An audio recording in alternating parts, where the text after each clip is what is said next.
Hey guys, welcome back to The Upside, the show where we go deep with founders and investors shaping the future of emerging markets. I'm Tage, Kene-Okafor, and today's guest is Jad Antoun, a founder who's built Huspy, one of the largest and widely used Proptech platforms in the Middle East and Europe. Welcome to the show, Jad. How are you doing today? Thank you very much. I'm doing great and I'm excited to talk to you. Thanks, man. I'm glad to have you on the show. You just said it's your second, what's it called, podcast in 5 years. So I'm honored, for me to be your second host. I think the first time we spoke was in 2022, right?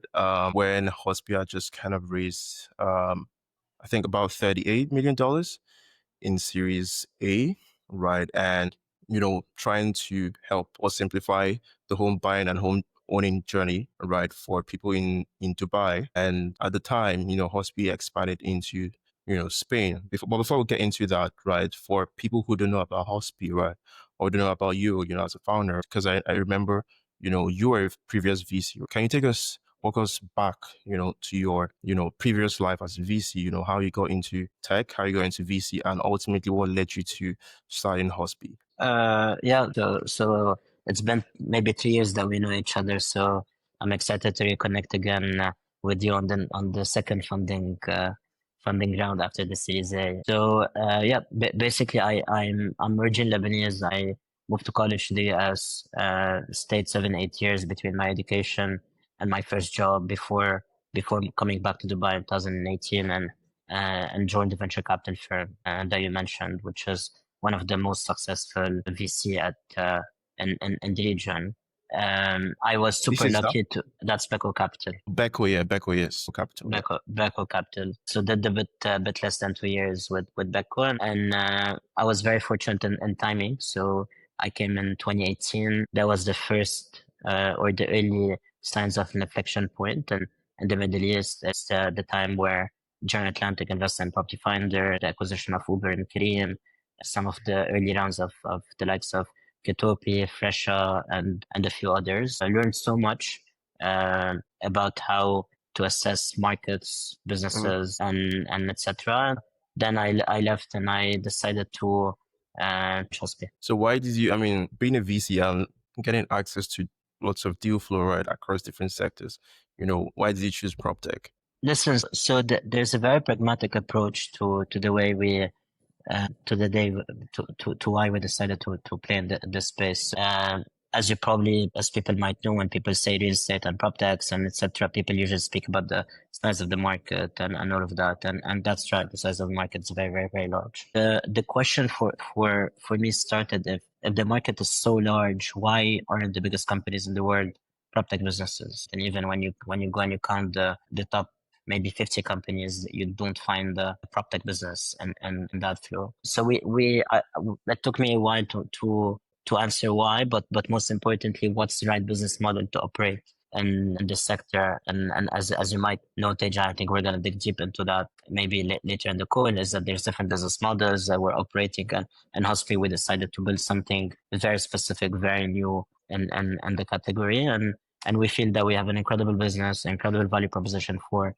the customer, but also as a very sustaining business that can potentially build a category defining business. That's great to hear. And you've talked about why you ventured into PropTech, right? However, what problem in that sector were you interested or obsessed with solving, and how did you end up with the particular model? From what I understand, it's a network-based model, right? Rather than the usual brokerage approach that PropTech take. Yeah, that's correct. So just to tell you a bit about the evolution of how Huspy started and where we stand today. So initially, we started with a mortgage product for the UAE for a long period of time. The association between Huspy as a brand was very much so to the mortgage brand. And with time, we decided to evolve the vision, but remaining under the same thesis. And today we're building a super app for real estate agents and mortgage brokers. So these are the two segments that we operate under.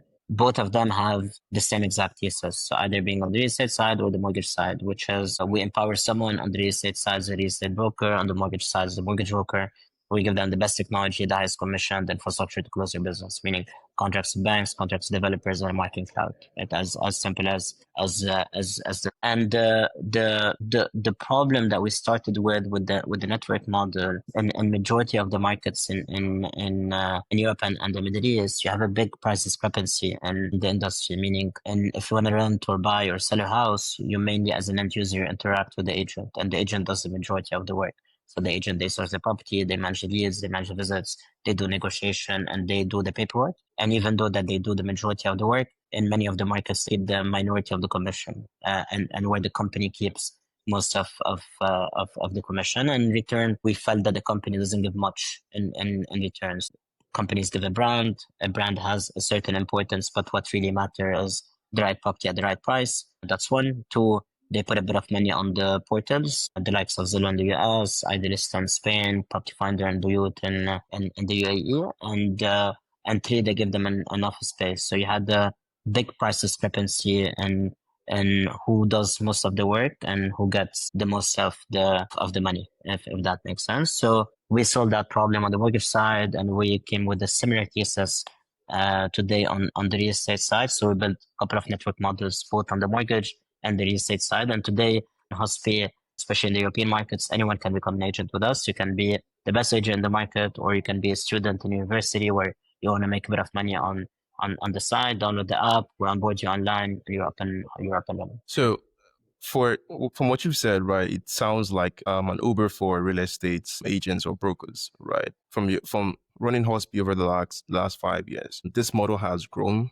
especially in Dubai and also in Spain. What do you think makes it more scalable than other models? Yeah, so there's one thing that's very exciting about Huspy is that we have a clear value proposition to our customer, either being the real estate agent or the mortgage broker, and by serving the customer, eventually will serve the end user, either being the buyer or the seller. So one, a clear value prop, but in parallel, we have enough margins or good margins while very limited OPEX, so you can build a sustaining business, right? So that's the secret power that we have. So I'll give you a small example on today where we stand. In Huspy, we took much longer than other companies to go and expand to other cities because initially we were building the right systems internally, either being the product systems, the go-to-market systems, the data infrastructure system, the operations, centralize them and all of that. And today we're at a pace, or it's been 6 to 9 months that we're at a pace that we can launch cities very quickly and very cheaply.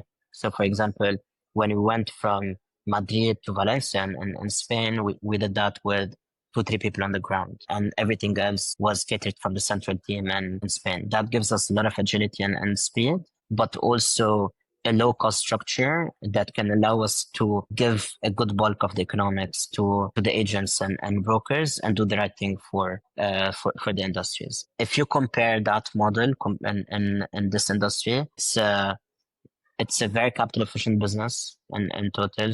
This is why we do not raise in general a lot of money compared to the size of the business that we stand today. So that's the first thing, but also a very scalable business. We can go launch in a city with a couple of people, everything's on the app, and then you can serve a full city with that infrastructure. Can you walk me through the entire process, for instance, like as a home buyer, right, coming to the Huspy platform, right, and the agent on the other side, like how they interact, and on the back end, what Huspy does to make this process seamless? Yeah, so today, most of the technology that we have is catered on for real estate agents and mortgage brokers. So majority of people that know about us is usually through the portals. So we partner very closely with the portals. So the likes of Property Finder, Buyut, and Idealista in Spain, and etc. The thesis that we have in Tage in the industry is that at the end of the day, what people really care about this sector is finding the right properties at the right price. Right? That's when you want to rent or buy a house, that's really what you care about. And usually these properties sits with the best agents and the industry, because they've been longer in the industry, they have the best practices and all of that. Because we have a value proposition that we feel that's superior to other people in the market, then we have the best agents working with us. When you have the best agents, then you control the best supply in the market. And that's today the biggest value proposition that we give for the end user on the real estate side, right? So that's one that we're going, hopefully end of this year or early next year, we're going to deepen the the relationship that we have with the end user, with an additional product and services that we're going to go with. On the mortgage side, today the value proposition for the customer. So the way people get a mortgage, it's not a very straightforward process. So people usually do that for the first time. They don't know where to go, to which bank they cater if they want to optimize either for pricing and on convenience. And usually the way people go on the mortgage side, they optimize, or the first reaction is that they go with the bank where they bank with. So let's say if your debit card is with X bank, then your reflex would tell you, okay, I'm gonna go and get a mortgage with that bank. And 80-90% of the time, that's not the best option for you. So what we do for the customer very seamlessly, we match them with the best product in the market. We do all the paperwork for them, and all of that is free of charge. So the value proposition for the end user is price and the convenience on that product. And how do you make money across these two products? And if you partner with Property Finder and the likes, doesn't that kind of eat into your margins, or am I looking at it the wrong way? No, so we have two business models. So we have the real estate product and the mortgage product. And for you to feel a bit the industry, Tage, the on the real estate side, real estate commissions are something very cultural in a city. So I'm gonna give an example. Let's say in Madrid, people pay 3% in commission. It's very difficult for someone to go and price higher or to price lower. If you price higher, people feel that, hey, that's too expensive and that's the wrong thing to do. If you undercut the market, then people will feel that you're too desperate. So they would not take you as a reliable company. So on the real estate side, we charge whatever the city charges at. In Madrid, we're at 3. In Valencia, we're at 6. In Malaga, we're at 5. And Dubai, on the secondary side, we're at 2. On the primary side, depending on the value, whatever the city is, we price the same as any other traditional agency. So the business model there is fairly straightforward. On the mortgage side, we're free of charge for the customer, and the way we monetize is we take a success fee from the bank based on completion of the mortgage. So we work also very closely with the banks to make sure that we serve them better. And today, especially in the UAE, we underwrite a good bulk of the balance sheet of every single lender in the country. The business model on the mortgage side is fairly simple. So for the customer, we're free of charge, and the value proposition for them is we match them with the best product in the market in terms of pricing, and we do all the transaction for them. So all the paperwork. So on the mortgage side, the value proposition for the customer is fairly simple. So usually the way it works in the industry, if someone wants to get a mortgage, usually they think about the bank where they have their debit card or credit card with. That's the first instinct that they go with. And usually, most of the time, it's the wrong decision to do that because that's not the best product on mortgages. So the value proposition that we give for the customers, we give them a couple of things. One, pricing. We make sure that we give them the best product available in the market. And two, we do the full process for them free of charge. So we take all the hassle out of the system. So to summarize, it's price and convenience. And the way we make money, we work with the banks, and we take a fee from the bank based on success. So whenever the mortgage is underwritten, we take a fee from our banks, and we love working with the banks. They've been our partners in the UAE for 4.5 years, and in Spain they've been our partners for a year and a half.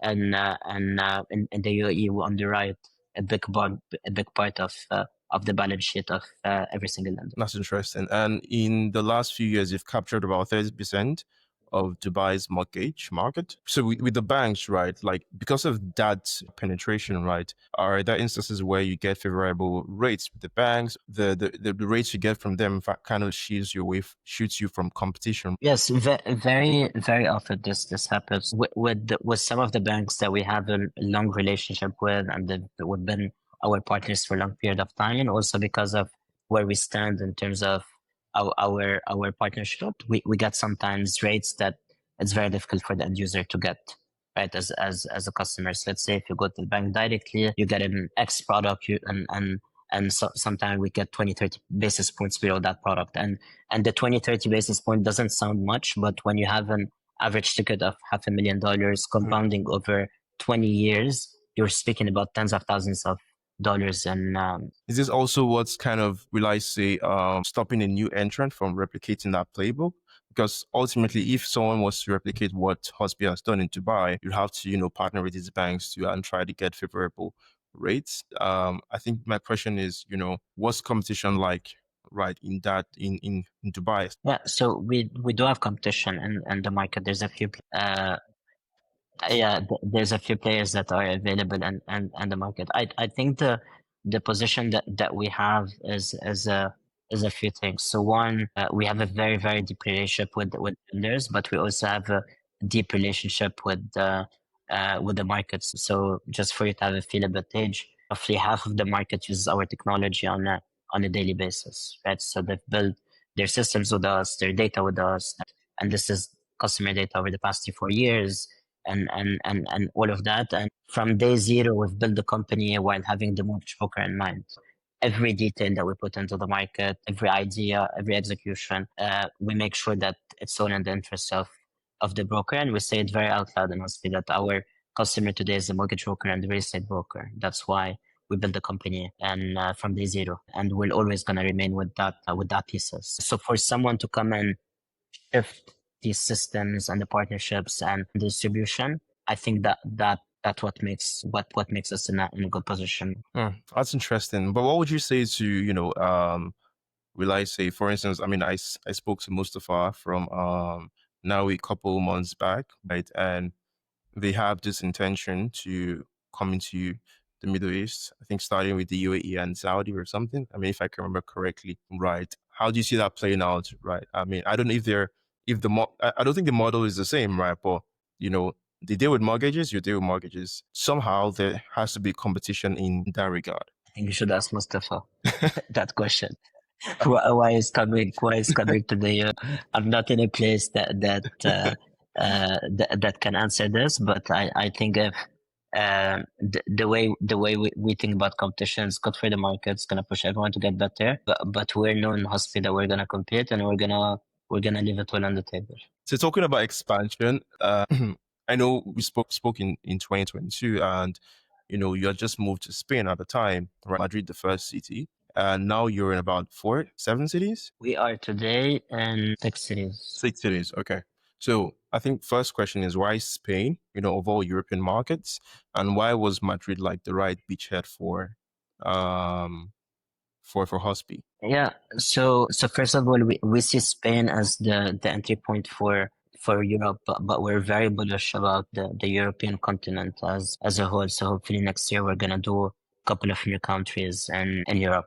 And we're very excited about that. For us, Spain was a great start for multiple reasons. The market was big but very fragmented. So you had 600,000 transactions with 130,000 agents. If someone wants to go and build a very large business, you need to get thousands of agents to come on and work with you. And that's what we're very good in Huspy, to build systems and technology at scale. And that's the main differentiation that we have versus a normal real estate company. So one, that was very exciting for us. Two, we liked Madrid as an initial start because we felt that it's big enough that we can prove that a company from the UAE can go to Europe and succeed if we make Madrid a successful city for us, but also not too big that it was too big for the balance sheet that we had at the time. So it was the right size that we've had. And we learned a lot during the past couple of years. Today we're excited to say that we're probably top 2, top 3 players in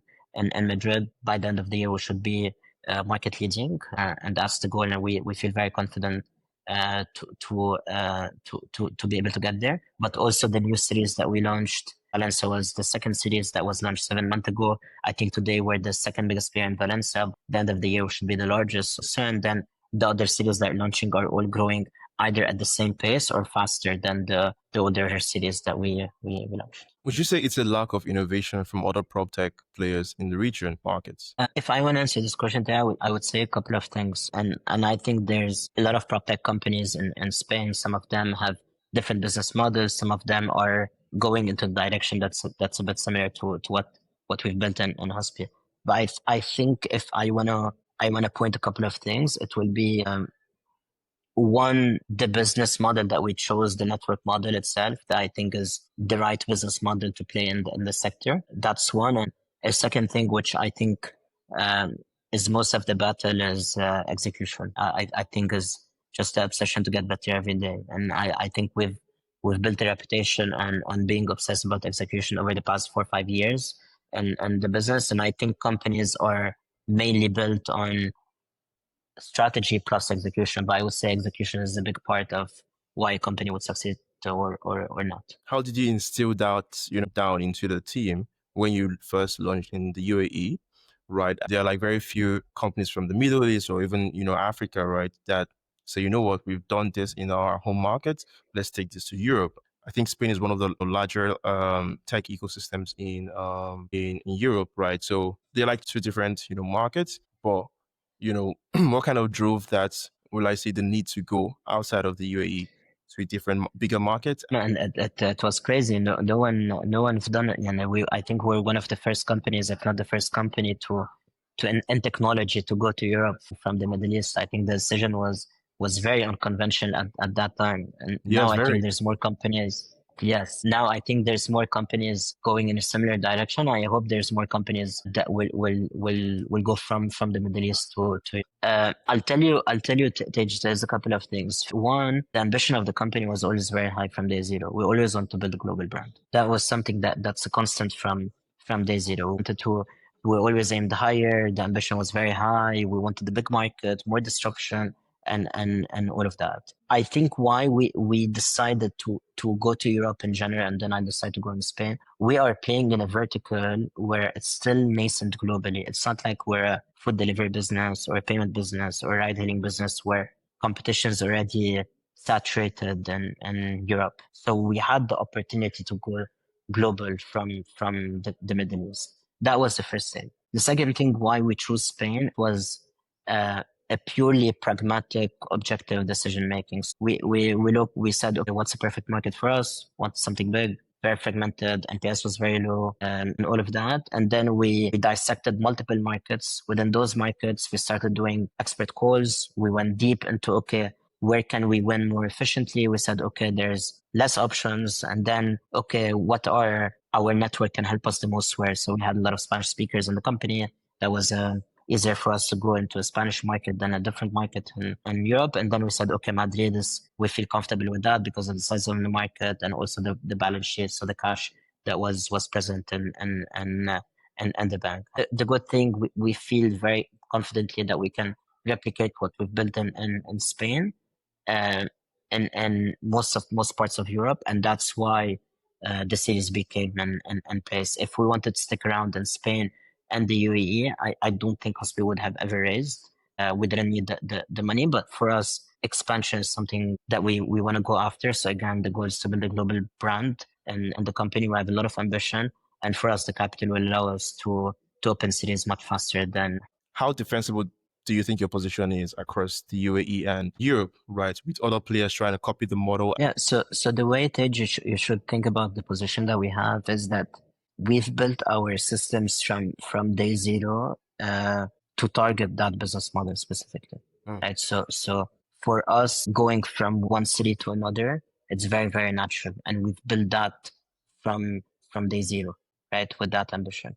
I think if someone wants to replicate that, it's going to take time and there's an execution risk. And if they want to pivot to that, I think some of the systems, either being internal or external, need to drastically change for you to be able to cater for that business model and specific. So one, we have that advantage that I feel today we can launch a city within less than 1 day, right? And the company. Once someone is operating with us, I think because of the value that we bring, either because of the network that we have, the high commission, the technology, and the infrastructure, meaning the contracts that we provide with the banks, and the developers, it gets very, very sticky, and the opportunity cost for them to switch to somewhere else would be difficult unless there's something out of the blue that comes up, right? And today we're operating while giving a lot for the agent and the broker, but our cost structure make us very nimble so we can go up and down very, very easily if needed. And this is what makes the company, in my opinion, well positioned. But to recap, is the systems, but also the agility and the cost structure to go up and down. If needed. Would you also say capital is one of the reasons why Huspy has been able to scale so fast right across these markets? I think for sure we're always very lucky to be well funded. I think we have great partners that we've been working with for a while. And this the likes of Bullerton today, who led the round for the second time.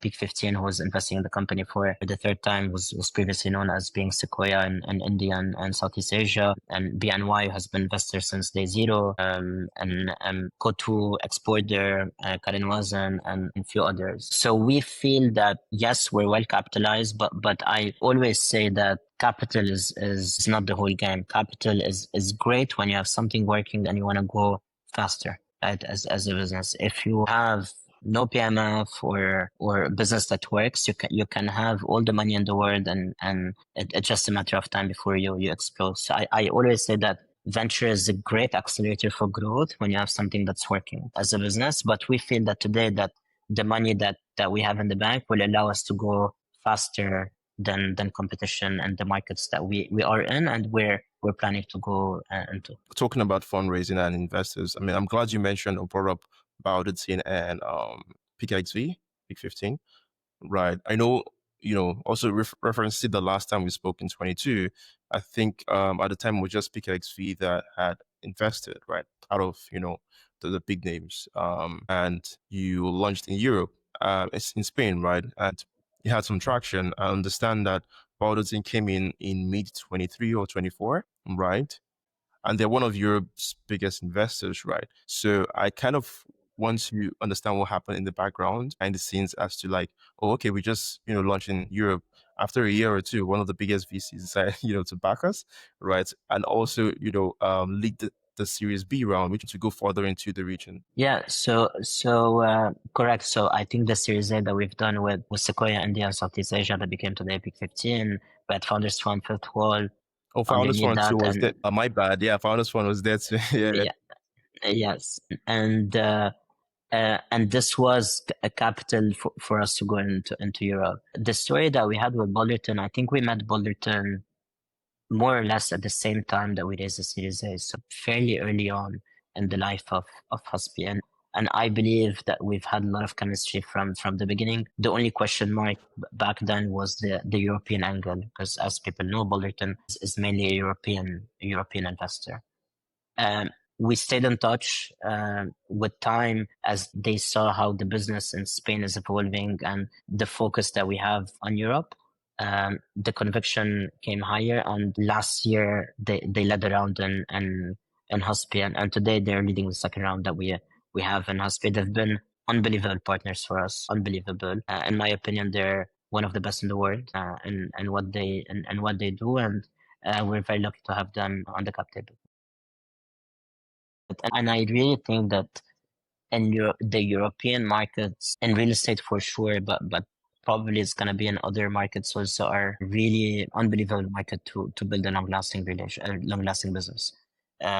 Is usually you have big markets in many of the countries, strong fragmentation that you have, in my opinion, when you have these dynamics, and then sometimes you have an opportunity for a tech company to come and consolidate at the top. So in real estate, that's the case for sure, and other markets, I don't know, but maybe it's also the same case. Would you advise more like founders from the Middle East to expand more into the to European markets? And I would love to see big ambition coming from the Middle East. I think there's enough talent in the Middle East, and sometimes I think there's good companies that are well positioned to go global, either being in the European markets or somewhere else. And I said this to one of our investors, and I really mean it from the bottom of my heart. I really hope to see this corridor getting closer together. I know that the Southeast Asian and the Middle Eastern markets are getting closer. Maybe today the Middle Eastern markets and the European markets are getting closer, but I fundamentally believe, Tage, that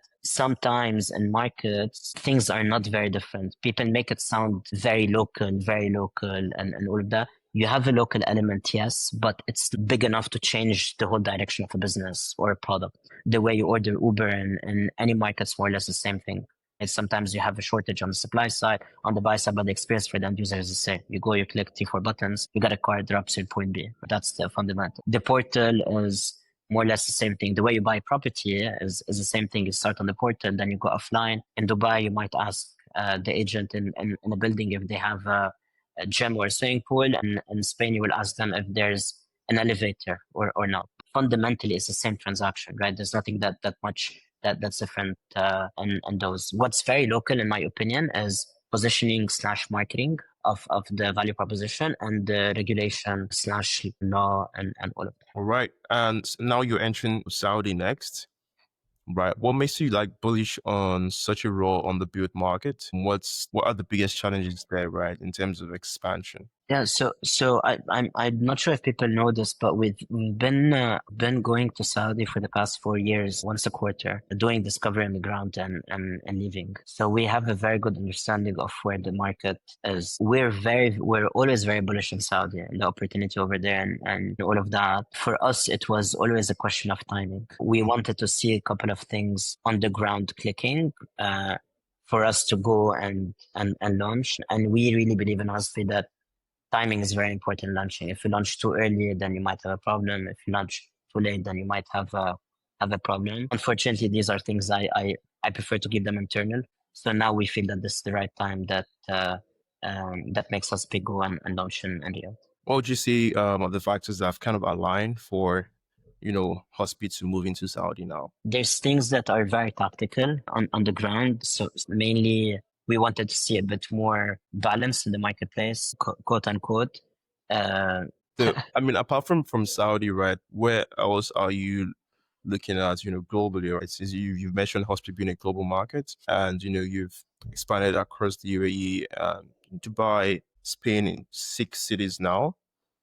And just to be clear, in the UAE, is it Abu Dhabi and Dubai, just Dubai? And it's Dubai and Abu Dhabi. So we launched Abu Dhabi very actively in the beginning of the year. So, and we're also very, very bullish on Abu Dhabi as an opportunity. So yeah, so my question, right, apart from those markets and now Saudi, are there like potential markets you're eyeing in the future? Yeah. So this year, I think the goal is to play in the markets that you mentioned. So in Spain, the goal is to deepen the footprint. And focus mainly on getting market share. That's the main target that we have. In the UAE, I think we're in a good position, but I think there's a lot of room for improvement, either in the business units that we have a bit of maturity, but also in the new bets that we're making, either the real estate business in Dubai or the Abu Dhabi as a city. So I think we have a lot of market share that we can still get over there. And Riyadh, as mentioned before, this city that we're very excited about, that we're planning to launch hopefully next month in the business. So hopefully, if we add the existing cities plus the new cities that we plan to launch in Q3 and Q4, we should end the year at 11 or 12 cities and in total in 3 markets: Saudi, UAE, and Spain, and hopefully have a leading position in the cities that are on the old side, and then competing on the cities. Next year, we'll plan to do 2 more markets in Europe. I think that's gonna be the goal that we have. So hopefully we'll launch another 15, 20 cities as a business. So we'll end of 2026 on the 30 cities, give or take. Do you ever think? What's your take on expanding to maybe the US or the UK? Right, I think the US probably has the biggest Proptech industry or landscape, right? Do you see opportunities there that Huspy can tap into? Listen, I don't think the US is a market that we're gonna look at near term or medium or maybe even long term. I think it's too far from us, and there's specific dynamics in the US that makes unit economics very tight on that business. Never say never, but I don't think that's a natural expansion country for a company like Huspy. On the European side, including the UK, I think there's some cities that we have a lot of clarity and are top of mind for the next 18 months. And there's some cities that in theory we're gonna go after, but will take a bit longer than 18 months. So the probability of one day seeing Huspy in major European, sorry, let me rephrase that part.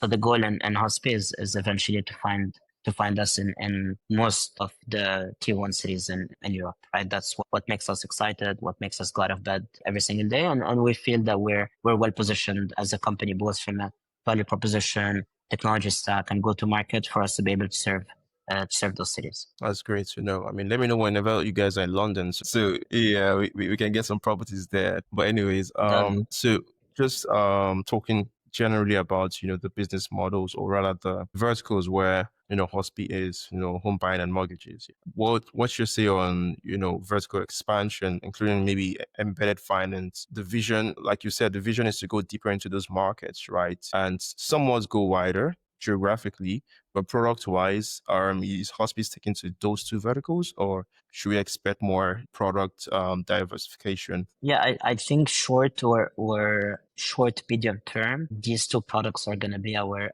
bread and butter. I feel we have a very strong product market fit on both. For us, just replicating what we've built in other geographies. Saying that will always open to opportunities, either being building them directly or indirectly. So we always speak with other companies, either if we can partner, acquire, or invest in, if it makes sense overall into the business. For us, we feel comfortable in these two products today for multiple reasons: the size of the market, the margins, the product and technology that we have to serve them. So I think the focus will be in the short and medium term is just expanding geographically rather than building other products.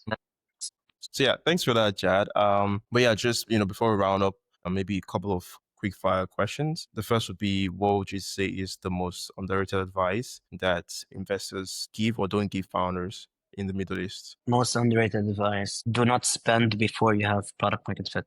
Operate the business as lean as possible. And when you have product market fit, the way we define it is a product that people love with good enough margins to sustain the business, then that's the time where I think companies should go and spend, assuming you have a big market size to go after. Interesting. So what about the expansion bit? On the expansion side, I think there's a couple of comments I want to give probably on the expansion side. One, sometimes there's controversial decisions that do not follow a normal playbook that I think people should go if it makes sense and they have strong conviction. Like, for example, the one that has been made to go after Spain. That's the first thing. And two, I think more companies should think about creating business models from scratch rather than copycatting or replicating something that was on a foreign market and then adapting. I think that's necessary too. And there's nothing wrong, but sometimes when a business model that is created in a market that's not very mature, I think some people or some investors have a more difficult time understanding business, and they try to, or they tend to shy away from. I hear you. I mean, that's where true innovation is, right? Because I mean, if you're trying to copy US models that have been adapted to, local markets where, things are still taking shape, it's more likely not to work. So it's important to, like you said, try and build the model from scratch. Okay. If you were not building Huspy, right, what else would you be doing? Still at Beco? Man, someone asked me this question yesterday and I didn't know how to answer it. Are you serious? Man, I swear I'm so attached to the brand and I'm so committed to the company that for me is one way forward. Fair enough. I mean, that's good.